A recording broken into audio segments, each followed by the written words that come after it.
धारिणी कमला कमल दल विहारिणी वाणी विद्या दाहिनी नमामि त्वाम। मतलब जब भारत माता का भी वर्णन हुआ तो तुम्ही दुर्गा दश प्रहरण धारिणी, वो दशभुजा देवी का अवतार बनाया। जब दशभुजा देवी ने अवतार दिया था तो वो कैसी हुई थी? उन्होंने बोला था कि अहंग दुर्गी अहंग राष्ट्री, मतलब मैं दुर्गा हूँ और मैं एक राष्ट्र हूँ। और मेरा राष्ट्र का सामर्थ्य कैसे बनता है?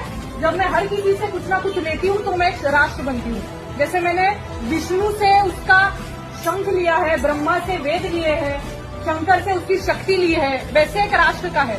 जब हम भारत माता को कुछ देते हैं तो वो एक राष्ट्र बनती है। इसलिए कि हमको अभी ये समझना पड़ेगा कि जहाँ धार्मिक एकत्रीकरण होता है वहाँ राष्ट्रीय जागरण करना भी उतना ही आवश्यक है। आप सबने एक भजन सुना होगा, वैसी परिस्थिति हमारे देश की है। समय कम है, लंबी है मंजिल, तुम्हें तेज कदम चलना होगा।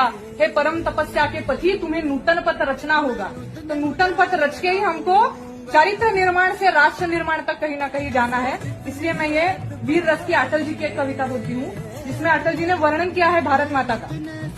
तो वो कहते हैं कि भारत कोई भूमि का टुकड़ा नहीं, एक जीता जागता राष्ट्र पुरुष है। भारत कोई भूमि का टुकड़ा नहीं, एक जीता जागता राष्ट्र पुरुष है। दिल्ली इसका दिल है, कश्मीर इसका मुकुट है, पंजाब और बंगला दो विशाल कंधे हैं, कन्याकुमारी इसके चरण है, सागर इसके पग पखारता है, माथे की चंद्रमा इसकी बाली है, पावस के काले मेघ इसके केश है, सूरज इसका तेज है। ये वंदन की धरती है, अभिनंदन की धरती है, ये अर्पण की भूमि है, ये तर्पण की भूमि है। इसकी नदी नदी हमारे लिए गंगा है, इसका कंकड़ कंकड़ हमारे लिए शंकर है।